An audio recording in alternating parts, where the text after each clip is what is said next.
ګرانو کتونکو یو دا خبره کومه په موټروی باندې موجود یم چې موټروی کولو ده بلکل تاسو تلی شئ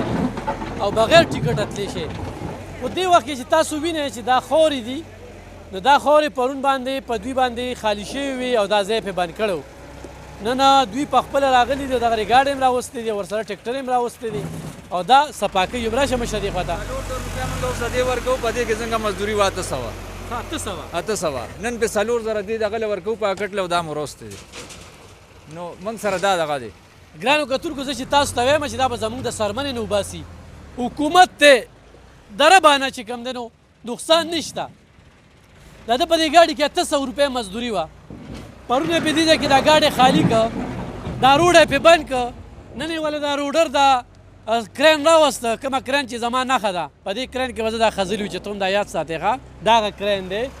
دا کرین دی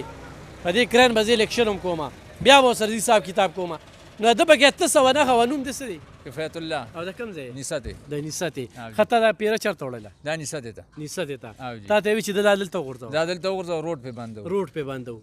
نن تا ته وي چې دا اوچت که اوچت یې که څلور زره باندې راکړه زه دله ورکوم او دا ما راوستی دی د دې استاد جي پرون مو ورځ خرابه شوه دا پیری راوړې وه دلته ولاړو بیا ولاړو او نن یې بیا ورځ خرابه شوه او 400 روپۍ هم زما لاړې. نقصان د چا شو؟ زما او د دې ګاډي والے د دواړو شو. او دا موټروی چې روانه شوه دا هم زما ستا نقصان دا هم زما ستا نقصان زموږ نه بې وصولي که بلکل بې نن چې وصولي څنګه تا نه پېښور ته موږ په 2 غنټې کې رسو په جي ټي روډ په دې 12 منټ کې رسو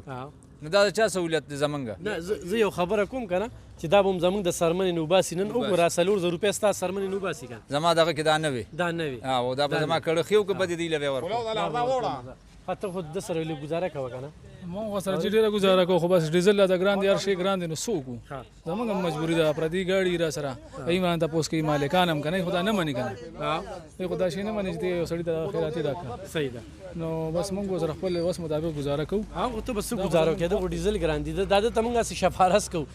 دا هغه استاد راوستی دی دا هغه استاد پرونی ورځ هم ضایع شوه نن ورځ هم ضایع شوه دا زه صرف تاسو ته دا خبره کول غواړم چې دا څومره نقصانونه وشو دا به زما ستا د څرمنې نه وباسي ژوندي مثال یې دا مشر دی دا استاد دی چې ده د څرمن نه 400 روپۍ ورکوي 800 مزدوري وه 800 ته کټ که 3200 پسې د جیبه لاړلې پرون د در ورځ هم ضایع شوه د در ورځ هم ضایع شوه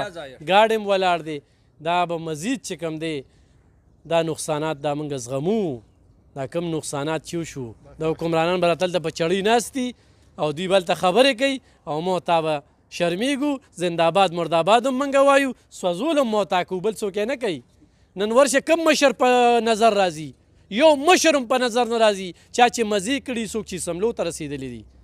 چا ته چې مراعات و چا ته چې ګاډي و چا ته چې سکون و چا ته چې سهولیات و د ستاسو نه مخکې و لږ په دې باندې سوچ وکړئ پارټي کوئ سیاست کوئ خو دا داسې سیاست مه کوئ چې هغې مو تا ته نقصان راځي د دې نقصان دا دې استاد ته پته ده او مزید به لا څه کېږي الله دې زموږ په حال باندې رحم وکړي الله دې بیا به وایم چې پوهه نشته ناپوهي ده الله دې پوهه ورکړي.